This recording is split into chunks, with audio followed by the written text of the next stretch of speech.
అందరికీ నమస్కారం. ఉద్యమాలకు సంబంధించినవి కొటేషన్స్ ఉంటాయి. ఈ కొటేషన్స్ ప్రతి డిఎస్సిలో 2-3 ఇస్తున్నారు. ఈరోజు మీకు అందించబోతున్నాను. గాంధీ యుగమున పుట్టితి, గాంధీ నీక్షించితిని, ఈ జన్మమునకు ఈ పంట చాలు అని పొంగిపోయిన అభినవ తిక్కన ఎవరు? తుమ్మల సీతారామమూర్తి. భార్య బిడ్డలున్న ప్రత్యక్ష దైవంబు అని గాంధీజీని స్తుతిస్తూ ఖండకావ్యం రాసింది ఎవరు? గుర్రం జాషువా. పచ్చి బాలింతరాలు మా భరతమాత, మాతలకు మాత సకల సంపత్యమేత అన్నదెవరు? జాషువా. శ్రీ గాంధీనామం మరువం మరువం, సిద్ధము జైలుకు వెరువం వెరువం అన్నదెవరు? దామరాజు పుండరీకాక్షుడు. కొల్లాయి గట్టితేనేమి, మా గాంధీ కోమిటై పుట్టితేనేమి అన్నది ఎవరు? బసవరాజు అప్పారావు.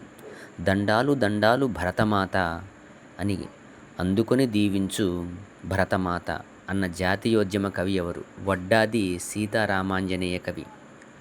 ఏ పూర్వ పుణ్యమో ఏ యోగ ఫలమో జనియించి నాడవి స్వర్గఖండమున అన్నదెవరు? రాయప్రోలు సుబ్బారావు. వద్దురా మనకొద్దురా పరపాలనంబిక వద్దురా అంటూ ఆంగ్లేయుల్ని దుయ్యబట్టినదెవరు? గరికపాటి మల్లావదాని. సిగ్గులేదా నీకు, శరము లేదా, అన్నమైనా లేక బీదలల్లాడుతుంటేను, సీమగుడ్డ కట్టితిరుగ అన్న కవి ఎవరు? బసవరాజు అప్పారావు. ఎగురవే వినువీధి ఎగురవే జెండ, శాంతిదూతగా నేడు జాతీయ జెండ అని చాటిన కవి సుంకర సత్యనారాయణ. జెండా ఎత్తర జాతికి ముక్తిరా, నిండుగా శక్తిరా అని జాతీయ పతాకను కీర్తిస్తూ రాసినదెవరు? గురజాడ రాఘవ శర్మ. చెరసాలల్ పృథు చంద్రశాలలయగున్ అని జైలుకు వెళ్ళటం దేశభక్తిగా చాటినదెవరు? చిలకమర్తి లక్ష్మీ నరసింహం. మా కొద్దీ తెల్లదొరతనము దేవా, మా ప్రాణాలపై పొంచి మానాలు హరించే అంటూ 120 పంక్తుల గేయంతో ఉద్రేకం కలిగించిన కవి ఎవరు? గరిమెళ్ళ సత్యనారాయణ. గుడిలోని దైవమా ఆలింపబోయి, గుడిలోని దయ్యమా పైకి రాబోయి అన్నదెవరు? పురిపండ అప్పలస్వామి.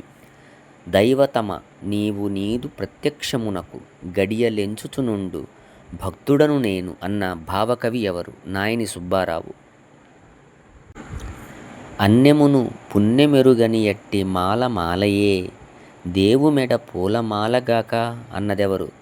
వెంకట పార్వతీశ్వర కవులు. కాపురమొచ్చిన కన్నెపాపాయి ఇల్లు ఖాళీ చేసి వెళ్ళిపోయాడు అంటూ శిశు వియోగ కవితను రాసిందెవరు? బసవరాజు అప్పారావు. నీవే నిట్టూర్పు నీవే కన్నీరు అంటూ స్త్రీని ఆరాధించిన భావకవి ఎవరు? దేవులపల్లి కృష్ణశాస్త్రి. సరస సాంగత్య సుఖ వికాసముల కన్న దుస్సహ వియోగభరమే మధురము సఖియ అన్నది ఎవరు? రాయప్రోలు సుబ్బారావు.